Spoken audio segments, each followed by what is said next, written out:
We'll start, sir. Prakash, sir. Yes, sir. Yeah. Madam, you can start.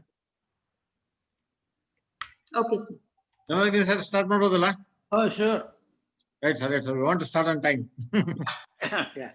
At its heart, engineering is about using science to find creative, practical solutions. On behalf, and I welcome you all to the webinar on Science and Engineering Conundrm. On the occasion of Engineers Day by Professor H.S. Jamadagni, former professor IISc Bangalore. Hosted by Dhananand Sagar Institutions, jointly with Board for IT Education Standards, Government of Karnataka.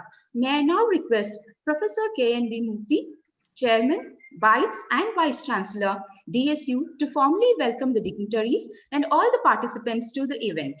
Over to you, sir. Good morning. It's greetings on the occasion of Engineers Day. BITES, in association with Dhananand Sagar Institutions, has organized a distinguished guest lecture commemorating Engineers Day by Professor H.S. Jamadagni on Science Engineering Conundrm. I know Professor Jamadagni does not want any elaborate introduction, but as a formality, with his permission, I say a few words. Professor Jamadagni is the former senior professor at DESE, Department of Electronic Systems Engineering, formerly CEDT of IISc, which is his alma mater. He strongly advocates industry relevant academics with a research component in it. Professor Jamadagni is one of the founding members for promotion of microprocessor education in India. I still remember the kind of training they provided to all the teachers in the entire country in 70s and 80s. I still remember that. And he has developed interest apart from in engineering, technology, and other things. He has developed interest in several other domains, such as philosophy, music, wildlife studies, natural farming, and several others.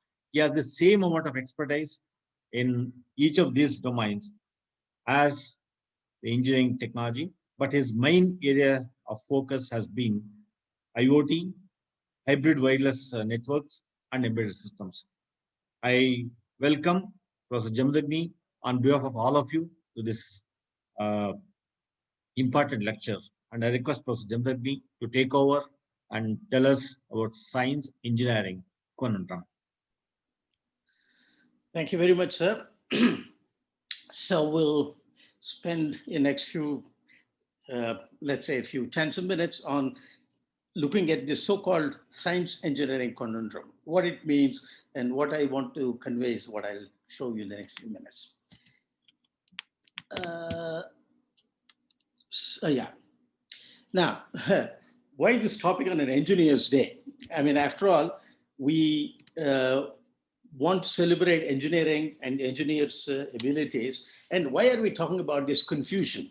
Now, on a lighter vein, I don't know if some of you watch Big Bang Theory, and there Sheldon Cooper always makes fun of Howard that he's an engineer, even though he's from MIT, and he thinks that engineers are really very second-rate citizens. On the other hand, there are other engineers who think that scientists are, well, they enjoy their life and they have fun and they do nothing. So there is this kind of a interesting kind of dialogue and fights between people, and we'll see what does it have any really merit in it at all. Now, so why the topic? First is, if I'll come to the most mundane and then very normal thing that we see in our lives. At least in India, there is a clamor for engineering. Actually, this clamor for engineering, there is a spelling mistake. I'm sorry, I don't know how it escaped the spell mistake. Anyway, and medical studies, management studies, and so on, and hardly anything for sciences and mathematics. What is it about? It is all about, let's say, probably placement, or at least a wrong perception of the placement that people have. Then, very often, I'll show you in a next few graphs that you can't, many people are unable to distinguish between their respective professions. For instance, in the institute, we are all simply called professors and scientists, irrespective of what our background is. And then there are some harsh, wait a minute, there is some thing that oh yeah, okay. Some harsh critics from each side. That is, there are some engineers who think science is nothing, and some scientists think that some engineers are nothing. So we'll see what it is. And finally, wait a minute, I'm just, for some reason it is not progressing, it is getting stuck. I'm sorry, oh yeah, it came now. So really, what are they? I mean, are they really so different things, is science and engineering, and are they connected, is what we want to see. So let's start with the mundane, very low level kind of view of this. So if you see the actual enrollment in 2019, according to many documents, there may be some error here and there, but I go by one document from the ministry. So according to this, the enrollment in engineering was still just about fourth in the list. And medical was even lower. And if you take engineering plus medicine, it is still much lower than arts, science, and commerce. If you put all of them together, it is about 1/3. So, but then in spite of this, why is that there is such a lot of clamor for engineering?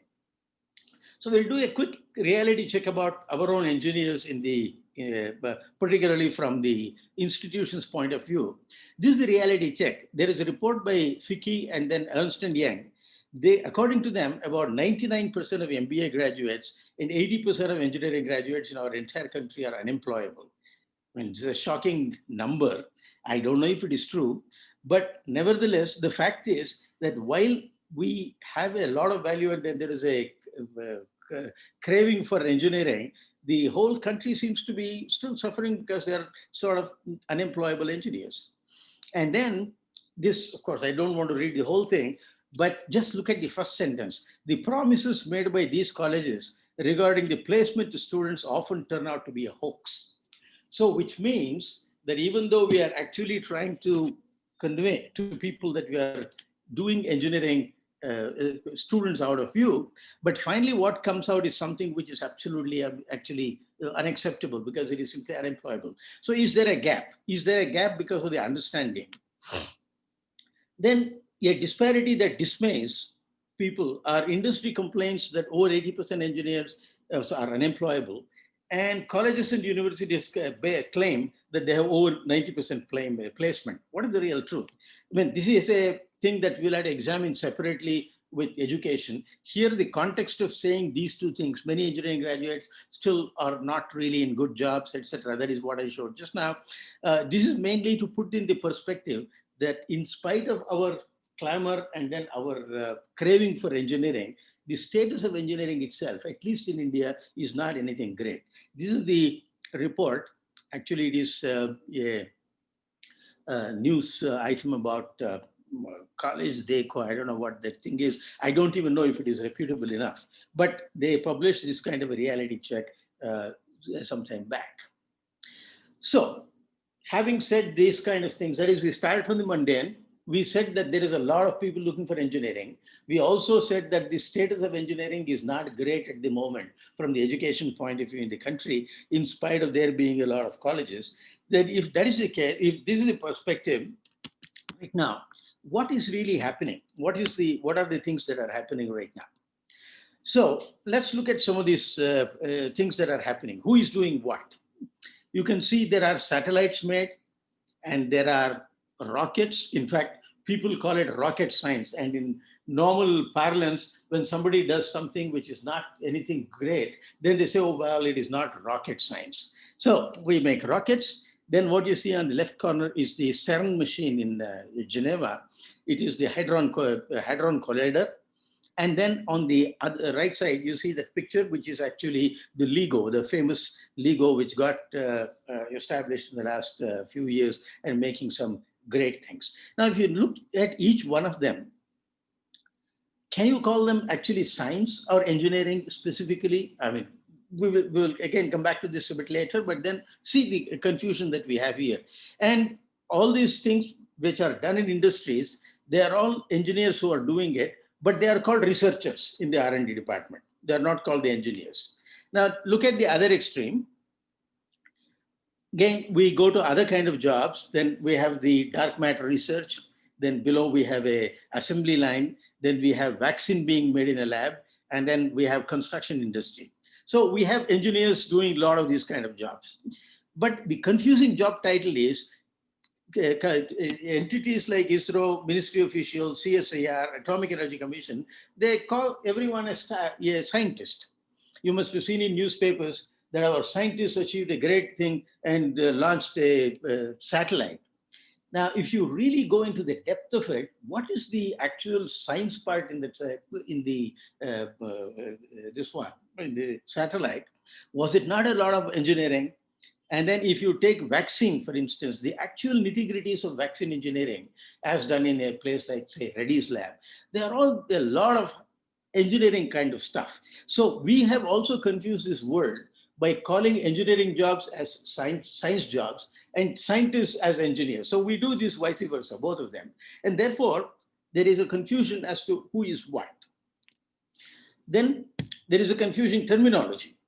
Look at this list of sciences. We have computer science. Really? Is computer science? I mean, is it engineering? Is it science? Climate science, what are we doing every day? We are simply predicting the weather, and then we are saying a few things about a lot of other things related to climate. And it is application of a standard computer program to do a few things, and we call it climate science. Then we call it data science. Then we call electrical science. Then we call computational science, environmental and agricultural sciences. Look at the engineering. We have a confusion there too. Bioengineering, my God. I mean, come on. And then social engineering, it is a term very dear to our newspaper people, saying that a certain state is doing a lot of social engineering. Come on, what does it mean? And then financial engineering even has a connotation of an extremely uncomfortable meaning, saying that there is a financial mispractice, for instance. You must have heard in newspapers again, saying that a company in Mumbai, they did a lot of financial engineering in redoing their finance kind of thing. Similarly, we have vaccine engineering. Look at the environmental stuff. There is environmental science and environmental engineering. We have agricultural science and agricultural engineering. So who is doing what is a question that we have caused. There is a further confusion. If you are looking at the tools that we use as engineers, as tools that we use as scientists, we use the same tools. We use the same mathematics. An integral between a and b of a function is no different for a scientist or for an engineer. It is the same. And if you have a computer program, Python works exactly the same for scientists and engineers. And therefore, we use the same tools. Then hopefully, both the disciplines are highly logical and then highly subject to rational thinking. So in terms of tools, we are not doing anything different. Then can you differentiate between an engineer and a scientist? Then we even go further. We use the same processes. We use peer evaluation and reviews, particularly in publications, but also in many other cases. For instance, if you want to promote a person, you do a lot of peer evaluation. You find out from other peers saying whether this person is worthy of being promoted. This happens irrespective of whether somebody is a scientist or an engineer. And similarly, we use experimentation for a lot of things, and we use a lot of literature references, publishing, and so on. Incidentally, I must add here that ideally, we should also be discussing technology now, and even arts. We should say STEAM, actually. We should even be looking at all the domains, because you will see that many of the things that we talk about is really common to all the domains. But today, we will simply focus on both science and engineering. So what I did was, I looked at what are the opinions people express about what is engineering and what is science.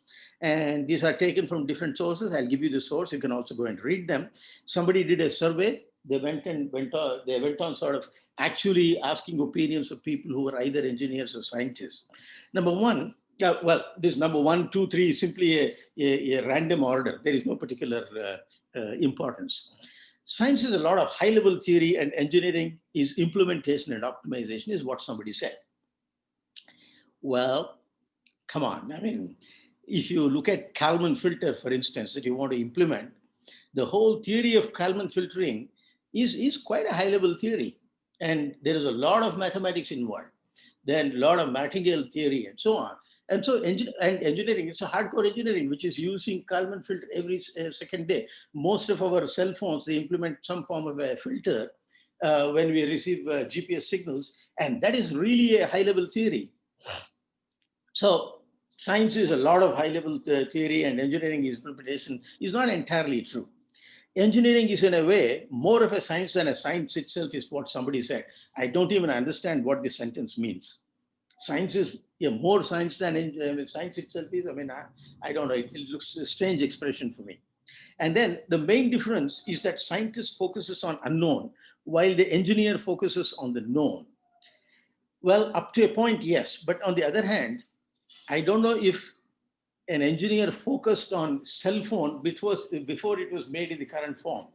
It was also unknown at one point of time. Nobody knew that you can have a handheld device which you can use it for speaking. So on the other hand, whatever has gone into the cell phone has been known. So to say that therefore engineers only speak of or think of known and scientists, they focus on unknown would be a little bit of a stretch.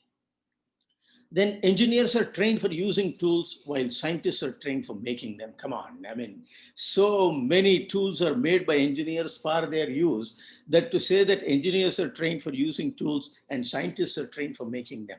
No, why I'm giving this is that the kind of opinions people hold, including me and you, we may just have off the cuff kind of remarks like this. Engineers are trained for using tools while scientists are trained to make them. I mean, it would be completely out of place. Then scientists, engineers, and managers are all, after all, the same. So this is some gentleman who actually must be an evolved person who must have spent time as all of them. And he says, oh, well, they're all the same. And one person says, the honest truth is scientists get PhDs and engineers get jobs. I thought it was a joke, but it looks like it was a serious one, what somebody said. Then all engineers are scientists, but all scientists are not engineers. Again, this is some sweeping statement made by somebody saying that all engineers are scientists and scientists are not engineers.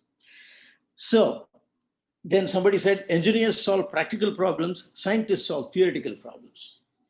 Again, you can see how far out off the cuff remark this is, because scientists also solve many practical problems and engineers also do a lot of theoretical research. Then scientists discover what already is and engineers create that which isn't. Again, I don't know who said this, whether an engineer or a scientist. So scientists discover what already is. I wish I knew what already is means. I mean, that means all the world that we know is already is. But we still do not know a lot about it, and they simply discover that, I believe. And engineers create that which isn't. Then engineers are usually, let's go through this fun because there are hundreds of opinions. I took only 3 view graphs of them, full of them. Engineers are usually confined to building and designing, whereas scientists do not have so many boundaries and can do really whatever they want. Well, I don't know about this. Actually, the CERN machine or the LEGO was built by engineers, but scientists are the ones who put the boundaries. They said, you must do this, you must do this, you must not do this is confined to this, and so on. Given a choice, maybe engineers would have done it differently. So to say that scientists have no boundaries and engineers have boundaries, I think is again a bit of a stretch. This is again the most funny statements I saw. One of them said, money versus glory. Engineers work for money while scientists work for glory. I don't know what this really means. And then scientists discover things and engineers build things. Okay, so as if scientists do not build things at all. There is a whole the field of experimental physics and experimental chemistry where they build a lot of things. For instance, all the spectrometers are all built by scientists. So to claim that engineers build and scientists discover or use, I think again is a stretch. Then there's the last 6 opinions. I'm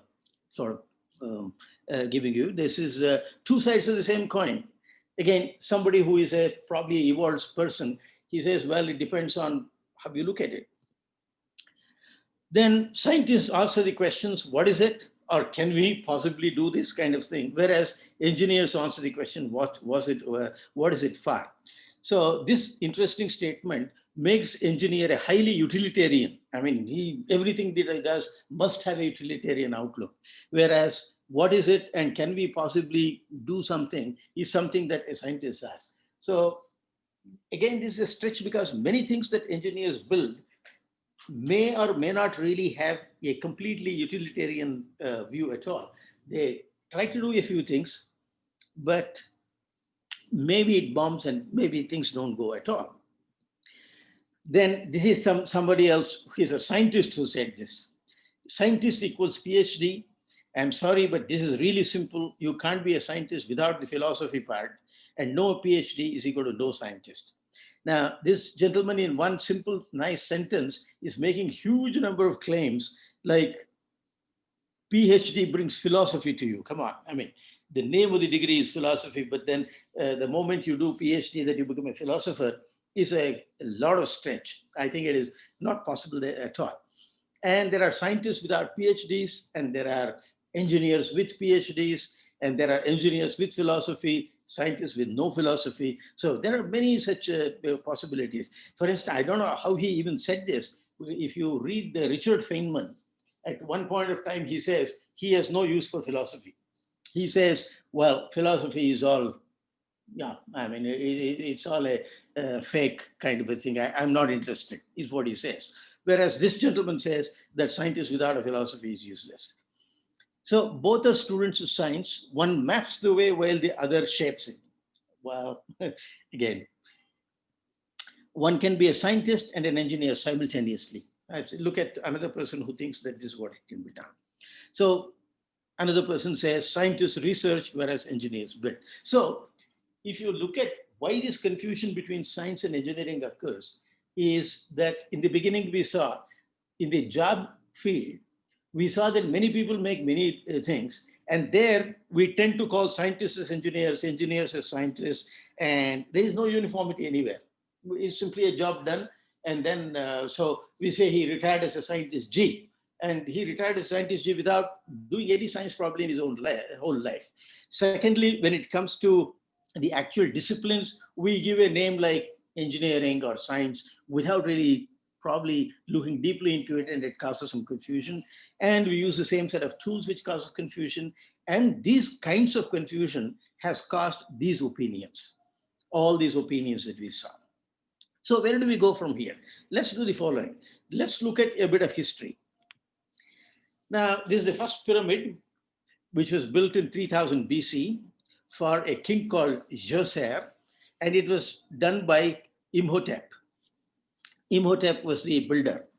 And this person did such an extraordinary job in those days that he was considered a superman, and he was not considered a person from this world at all. He was considered an extraterrestrial, came from somewhere, he had extraordinary powers and so on.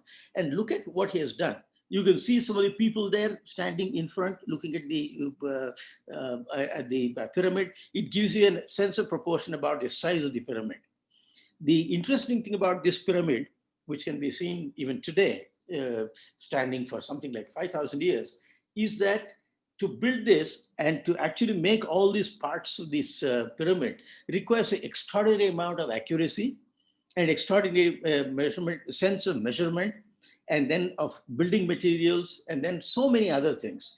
But in 3000 BC, there was nothing. So some people even go to the extent of saying that Imhotep was the proto-engineer. He was the first engineer ever, and his engineering skills were far beyond the science of his day or even today, is what they say. So this is used by many engineers to argue that engineers came first and engineering came first. They started building and they used common sense, they used cut and dry kind of methods, and then finally they built such great things that it is an engineering marvel. So people say engineering precedes science. Let's look at this. Leonardo da Vinci, you know this name, and he's a famous everything. He was an engineer, scientist, and then he was an artist, he was a musician, he was a painter, and so on. So he made this large painting in Milano in 1498. The fact about this is, well, the art part itself, he required a lot of thinking about. I'm not going to concentrate on that. That is for another occasion. But what is interesting is the kind of paints that he has used, the kind of materials that he has used, the kind of perspective that he has used required a lot of geometrical, mathematical sense on one side, and a lot of coloring materials and their suitability to last for a long time. And again, he discovered or invented, whatever you want to call it, of all this and did this on his own. And at that time, he had absolutely no sense of any particular science or even mathematics behind it. While he drew the perspective, the concept of a perspective geometrically was not really well known, but he did this. So people again use this to show that engineering sense came before science. Look at this, the same thing here. There is one Lippershey. I mean, unlike popular knowledge, Galileo was not the inventor of the telescope. He in fact stole the knowledge from somebody else and made better telescopes. And this is a telescope made by Lippershey. This was in 1608, and it was in Netherlands. And this gentleman, he actually comes from the trade of making looking glasses. You see, he made glass, he polished them, and then he did a few things. How did he even think about a telescope? But he just did a few things, put them together, and then his first telescope had a magnification of 3, even if it is not a great thing, but it made distant things look nearer. And this was a fantastic achievement. But again, here, he had no concept of what is called a telescope, or the whole optics of having 2 lenses and then making image nearer was not known. He also made a microscope, and I mean, there was a lot of curiosity. He simply reversed some lenses and then came out with a microscope at one point of time. So again, engineering came before science, is what you can see. Steam engine, same story. It was made before any kind of a theory of steam engine was known. And then the most famous computer by Babbage, Charles Babbage, it was called the analytic engine. It is a mechanical thing. It was programmable. Well, he could not build the whole thing in his lifetime because it was just too complicated, but he had a complete set of designs ready with all the drawings ready, and a part of it was made. And in fact, as late as 1945, somebody wanted to simply redo Babbage's machine, and it has been done. So again, a computer, a programmable machine done much before any theory of computing was known. And our own J.C. Bose, he made a microwave receiver. In fact, it at almost this one infrared frequency. Well, what you can call the top microwave frequencies, like 60 and 100 gigahertz kind of wavelength, which is now slowly opening up after 150 years of what he did. I mean, at least 120 years after what he did. So he again made a microwave receiver, an RF receiver, and what you see here is a kind of a replica of that. And this he made in 1894, announced in 98, and he didn't even bother to take any kind of a patent or anything for this. Again, though we recognize Bose as a scientist, he did an engineering job before he did a scientific job. And of course, the famous airplane, there was nothing known about the theory of flying when Wright brothers made them. So then do we conclude that engineers are always doing things even before scientists even think of it? Much against the feeling of many of the scientists. Let's look at a few more. Look at this. Aryabhata, in 500 AD, he wrote a book, Aryabhatiya, which is a mathematical text. And this mathematical text had absolutely no intention of any utility in the engineering sense. He was looking at it purely from the point of view of concepts, and then he developed a lot of different things. And then some of his colleagues and successors developed this into a lot of different kind of things, like finding the value of pi, or writing a Maclaurin series, which people want to seriously rename by the Indian mathematician's name in future. So these things were done, and there was absolutely nothing like an engineering here. So you can't say engineers always did before the scientists did. Look at this. Méditation by Descartes. And he wrote a lot of things about what he called philosophy of science. The famous I know, therefore I am, is from him. And apart from this, he is extremely well known for systematizing the pinpointing of an object, and we call that the Cartesian coordinate. So the Cartesian coordinates come from Descartes.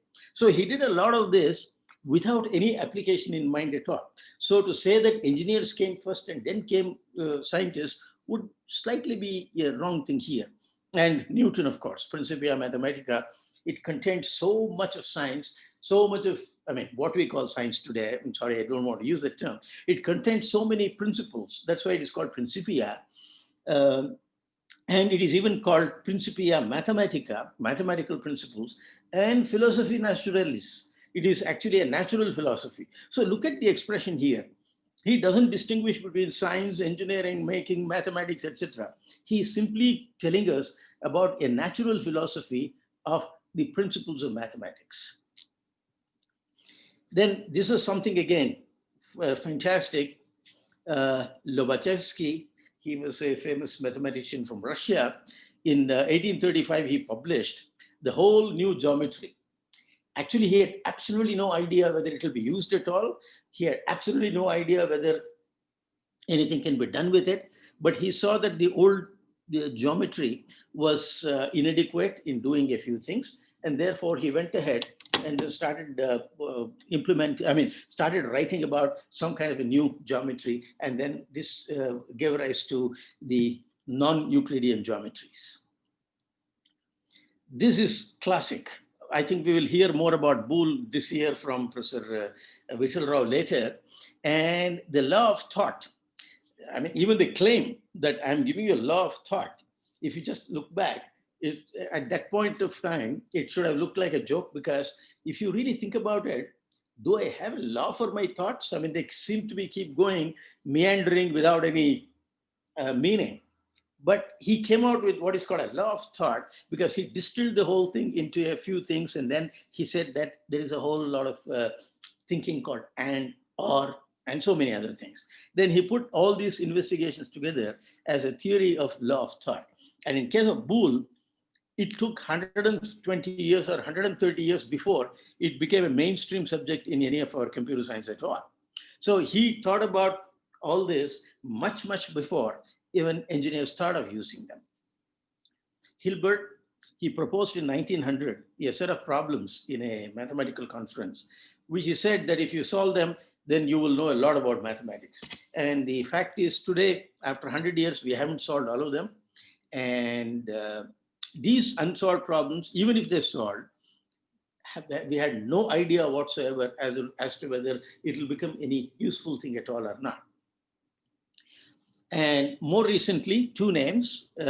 One is, of course, Ramanujan.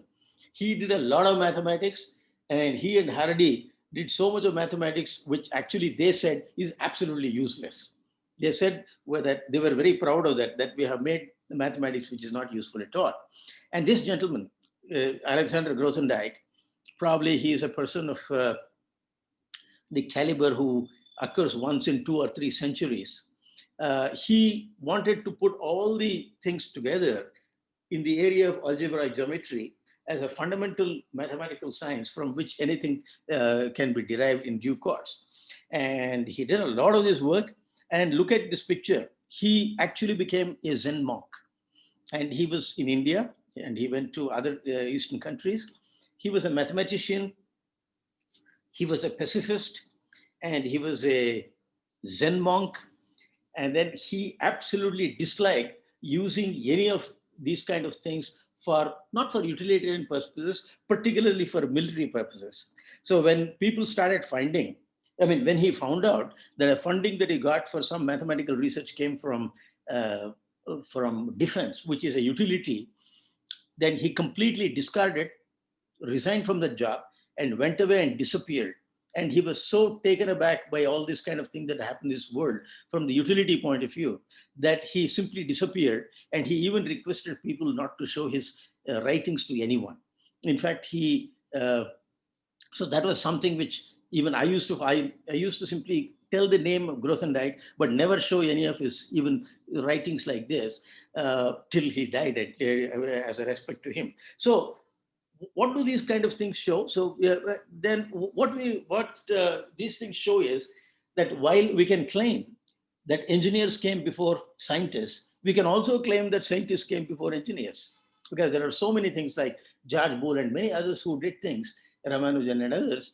Well, when I say scientists, science and mathematics, mathematics more so than scientists, but still, they made so many discoveries and they made so many of these things that at the time of the initial success, nobody knew what the utility was. I should tell you another example here, which is very interesting. I mean, from a different point of view. Haber was a scientist who around 1910, he put nitrogen and hydrogen together at a high pressure to create ammonia. And he got a Nobel Prize for that, and it's called the Haber process. At that time, he had absolutely no clue as to why he did it or what he wanted to do. I mean, it was simply an exercise in trying to synthesize something new, to find out whether it can be done at all. Because till that point of time, till Haber did his ammonia, ammonia was only created by living things and in the body, and then there was no other source of ammonia. So I think it was that scientific curiosity which drove him to do that. But later it turned out that ammonia started getting used for weaponry in the first and particularly in the First World War, and much more soberly, it started becoming the source of the fertilizers which the agricultural system used in a large scale. Now, it is hard to imagine without Haber's discovery or invention, whatever of those days, how we would have managed agriculture today with so much of fertilizers that are used.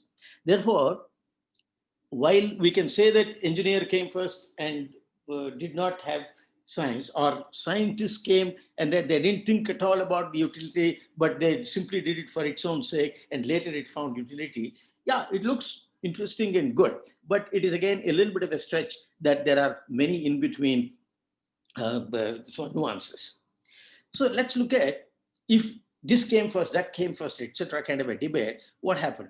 So let's look at the deadly disease to a vaccination kind of a transition. So prehistoric, we have bubonic plague, we have so many different kind of diseases, and it took something like, I don't know how much of time, and Jenner made the first smallpox vaccine only in 1798. Now, the point of this diagram is to show that people did a lot of things. There were medicines. They did a lot of things to counter these kind of deadly diseases. But a proper study of that and really putting a rational practice to come out with something which actually prevents diseases took a humongous amount of time. Look at back to our Emetop's work. If you look at his work, from there to anything called strength of materials, it took ages. Hooke's law was the first one, which is the starting point of strength of materials. Look at steam engine. It came out earlier, and then came thermodynamics. And this Sadi Carnot in 1824, he made the first steps in the thermodynamics. And then telescopes came earlier. I have given a picture of a different telescope here from Herschel. And then to the cosmology. After all, telescopes are used to look at the sky. And so what happened to cosmology? And so this is Hubble made this so it took 300 years to really convert something which is very practical like a telescope into something like a theoretical knowledge like the cosmology. And more recently, in 2012, data science or data engineering did a lot of new stuff and came out with what is called fast radio bursts. These are detected in the universe. It comes from all over. After the first radio burst of 2012, actually radio burst must have occurred billions of years ago. And then from then on to now, there are so many FRBs. And the point is now, we still are trying to figure out what is an FRB. We don't know. Is it a clash between two neutron stars or anything? So the point is, the point of all these diagrams was that while people did a lot of claims that engineering came first and then came the science, these are the ones which support that. Yes, people started doing drugs and medicines, and then came the vaccination.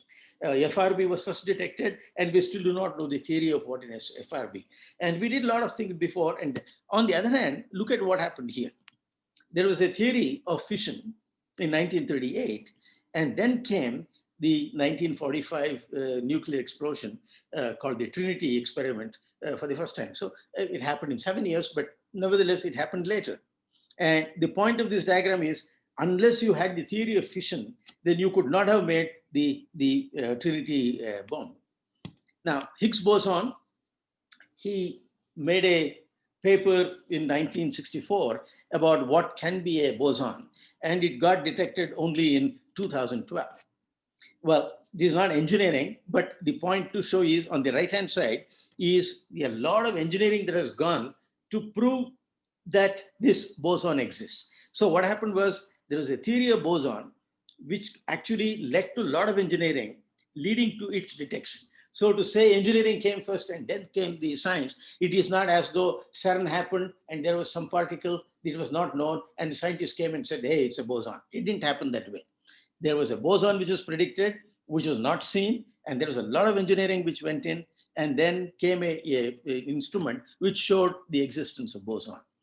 So also this, the gravitational wave was predicted as long back as 1918 by the famous Einstein, and but there was absolutely no way to show that the waves existed till engineering marvel came in 2015. In fact, today, if you take CERN, I keep quoting CERN and LIGO for the simple reason that these two are engineering marvels. If you look at LIGO, for instance, here, the one I'm showing on the right-hand side, this is a laser interferometer for gravitational waves, and it occurs at different places. There are about 3 of them right now, and India is hopefully building a 4th one. And the engineering marvel is here in the sense that the accuracy of measurement that we are talking about here is 10 to the power of minus 23. Think about it. You are measuring anything at all to an accuracy of 10 to the power of minus 23. There is no way an engineer would have made an instrument to this accuracy and said, hey, this can be used for gravitational waves. No way. It was gravitational waves which were predicted. And then we had to do an engineering marvel to now do what this, to detect this. Therefore, the point about all the things that we saw was that to claim that engineers came first and then came scientists, or to say that scientists came and unless they predict, engineers will not do things. Both of them are absolute. I mean, it doesn't bear out by all the things that we saw. There was engineering, then came science. And there was science, then engineering. Both happened in the past. And what has happened is sometimes really was so remarkable that actually it would be shameful to state that one came after the other. Look at this LIGO. I'm a little lyrical about it, mainly because it is an instrument of such an extraordinary capability that it is 10 to the power of minus 23. Can you imagine engineering which delivers you a product of this accuracy? Same with CERN. CERN is a hadron collider. The main component of that is a big ring which is buried under Earth, whose diameter is something like 27 kilometers. And the point there is the magnets, they keep on deviating the proton so that the protons simply keep circulating along that thing. And at one point of time, they change the magnetic field a little bit and the 2 protons, they collide. Now, look at the accuracy. You're talking about a 27 kilometer diameter pipe in which the protons which are running in the center have a diameter of less than 0.1 millimeter. So to keep that 0.1 millimeter circle inside a circle which is 27 meters in kilometers in diameter, the marvel of engineering that has to go in, the magnetic parts, and then the pipe itself, the mechanical accuracy, the electrical accuracy, then detection of them, it's an extraordinary feat of engineering. On the other hand, it would never have happened unless people wanted to search for the particles which are actually in the, detected like the boson. So what we have said so far is this whole debate is not so much a debate, it is more an opinion. Actually, while all people are doing all kinds of things, some engineering led to science, some science has led to engineering, but to claim that science is required to do engineering or engineering is required to do science would be a little bit of a stretch. There is an argument where actually we are spending a lot of time on things which are uncalled for in a way. So is it then science versus or science or engineering? Let's look at this. The whole debate is futile for the simple reason that in early history, engineering came before science, certainly till the end of 19th century. Then in current time, particularly after early 20th century, the science knew more than engineering. Even a thing like Brownian motion, for instance, which was observed later, was actually predicted by Einstein earlier. The whole thing of quantum mechanics came actually as a conjecture. And the interesting thing is, today the device that we are using, all of us, the computers that we use, the screens that we are using, the phone that we are using, they're all so much based on what came out of quantum mechanics. I wonder what would have happened if quantum mechanics was not existent. And in quantum mechanics, it didn't come out of any kind of a utilitarian view. People just made quantum mechanics. People made relativity. People made many materials, like the discovery of radium she had absolutely no clue as to how radium can be used. Therefore, in the current time, 20th century, somehow slowly things are changing where science has come earlier. But even then, I must warn you, I showed you the 2012 example where FRBs are known, but what are they? We do not know. So we have actually engineering to say what is an FRB, but we do not know the science of FRB. What is that FRB? We do not know.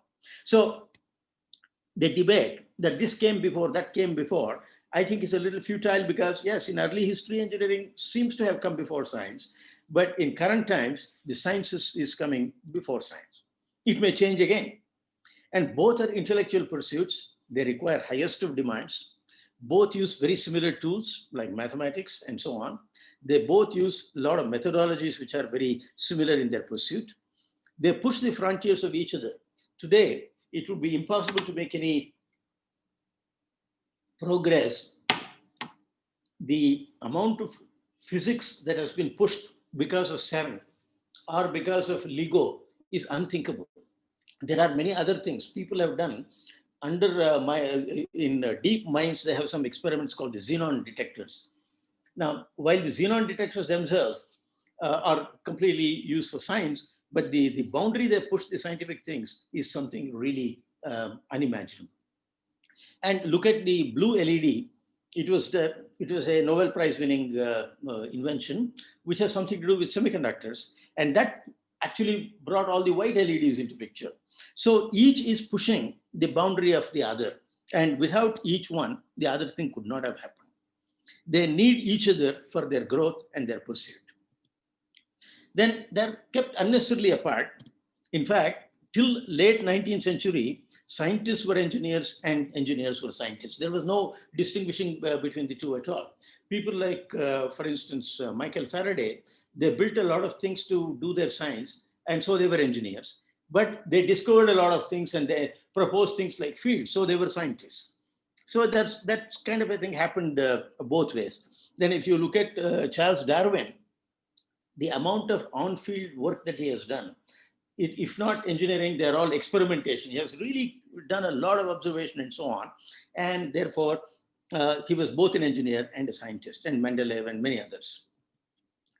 The term engineers, in fact, unfortunately, its origin is from the engines, and it has a slightly lower connotation. So we shouldn't really even sort of think too much about this debate at all for that reason too, that it did not originate in a great manner. Engineering can also be construed as designing and causing in a negative sense. I didn't put that as negative here. Like you say, you engineered a chaos, you engineered an economic chaos. So do you want to say that engineers are causing chaos all the time? And then both the pursuits push the knowledge boundaries, as we have said. And most of science needed, this is the difference between 19th century and today. Most of the science needed for today's engineering is already in place. And therefore, what I said earlier, that in the current century, probably science is driving some engineering pursuits, I think may be true. For instance, look at your cell phone, the most modern iPhone. There is not one single element here which has a research part, say later than about 30 years. So most of them were done already 30, 40 years back. If the engineers took that and then perfected it, made it better, and then started applying and then doing things here. So here is a case where science preceded engineering. So to say that one precedes the other is wrong, that's what we have said. But more than that, most of the science that is needed in today's engineering practices, be it materials, be it any of these kind of things, are already existing. Or putting it in another way, whatever scientists have done in the last 100 years, engineers have fully exploited. They have taken good care of all of them. They have taken cognizance of all of them. They have put that into good practice everywhere. Whereas earlier to 19th century, engineers did not have that luxury. They did not depend on science. They could not depend on science to do things. Whereas in this century, we have that full luxury. We have 100 years of discovery by scientists, and engineers ingeniously make use of all of them to convert into practical and doable things. So let's just then simply, in the context of all this, look back and see what do they do then.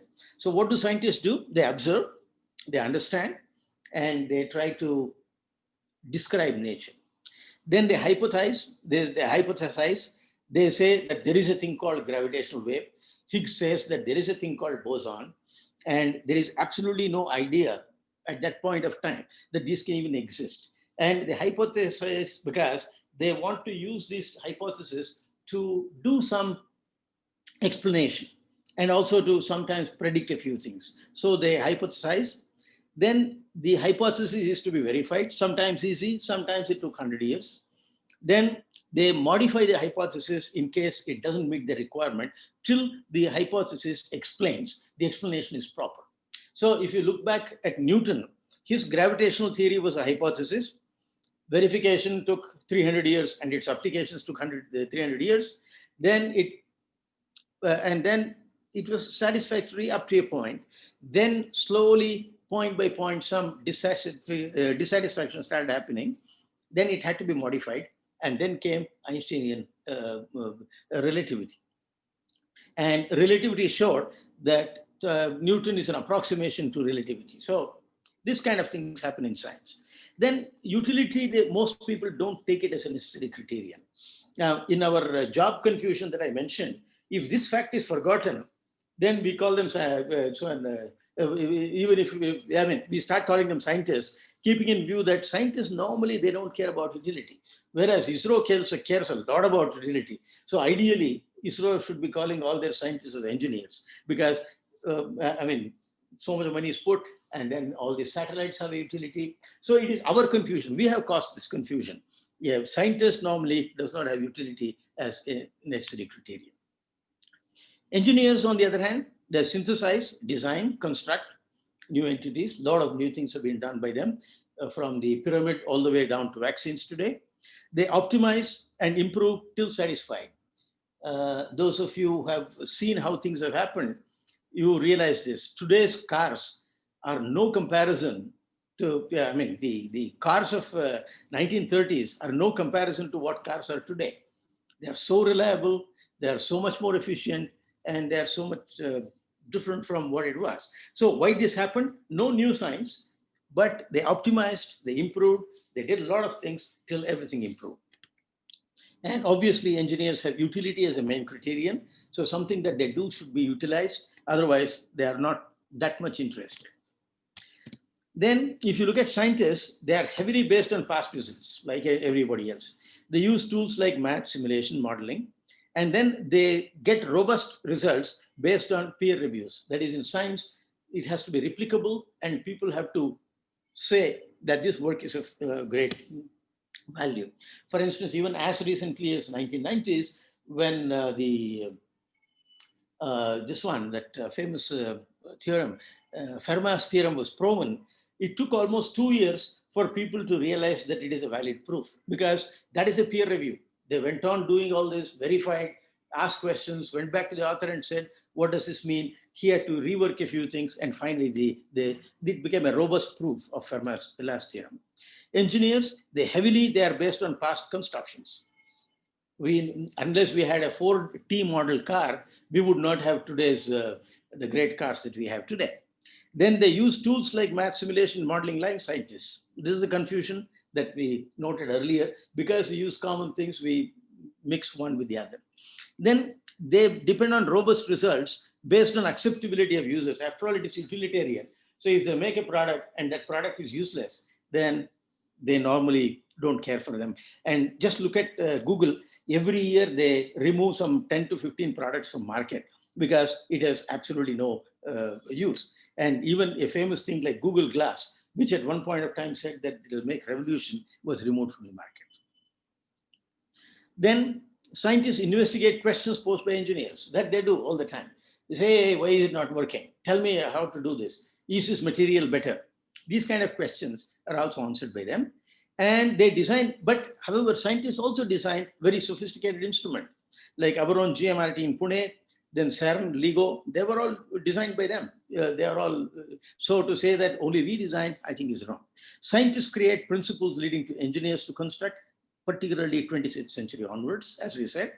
And engineers, they use scientific principles for construction, like fission to power generation, new construction for a better future, and so on. And engineers construct, leading to scientist theories. And this was before 20th century. So my conclusion with the last slide here is, last but one slide, is that what came before, what came later is slightly unimportant. It is true that engineers constructed leading to scientist theories before 20th century. We have now transited to a world where scientists create principles leading to engineers constructing them. So, and we need both of them. We need this, we need that. And therefore, this whole debate as to engineer versus scientist, I think is misplaced. And let's forget about them. And then let us cause less confusion by telling people exactly what we do, and then so that it is sort of clarified properly. The last slide, it is actually an adaptation of a Pastor's quadrant. So on the x-axis, we have engineering, and on y-axis, we have science. So the extreme right is all engineering, extreme left is no engineering, extreme below is no science, and extreme top is science. A lot of science, in the sense, non-utilitarian science. So if you see the top one, it is typically the example of that quadrant is Einstein. Everything that he did, including the photo emission principle that he discovered, or the other less known things like Brownian motion, he had no idea of any utility at all.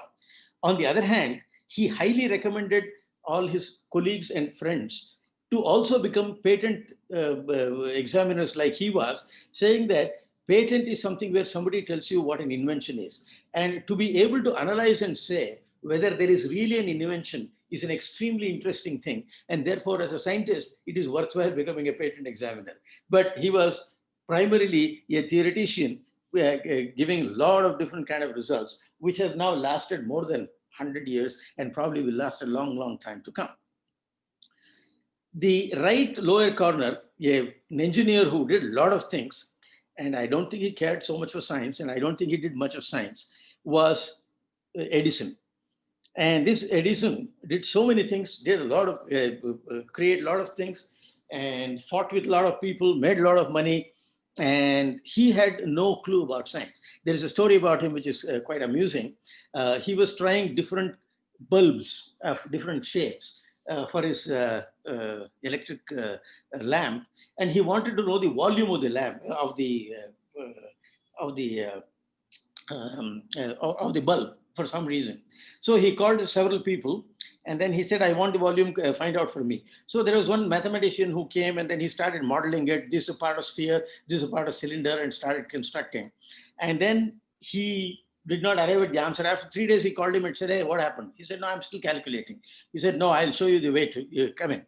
And then he took the bulb, filled it with water, and poured it into a jar, and it had some volume. And he said, this is the volume. What about the big deal? So he was a typical engineer.